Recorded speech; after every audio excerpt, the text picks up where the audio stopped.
Hello friends, custard powder ఇంట్లోనే ఎలా తయారు చేసుకోవాలో చూద్దాం రండి. ముందుగా షుగర్ 1/2 కప్పు తీసుకొని మిక్సీ పట్టుకోవాలి. తర్వాత milk powder 1 cup, cornflour 1 cup వేసుకొని అదే మిక్సీలో ఫ్లేవర్ కోసం వెనిలా ఎసెన్స్ 1/4 టీ స్పూన్ వేసుకోవాలి.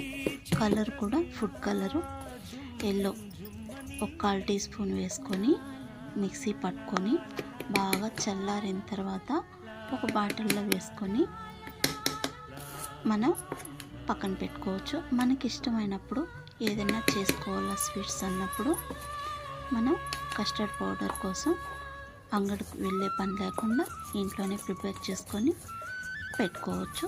స్వీట్స్ కూడా చేసుకోవచ్చు. మీకు నచ్చినట్టయితే ఒక లైక్ చేయండి, షేర్ చేయండి, సబ్స్క్రైబ్ చేయండి.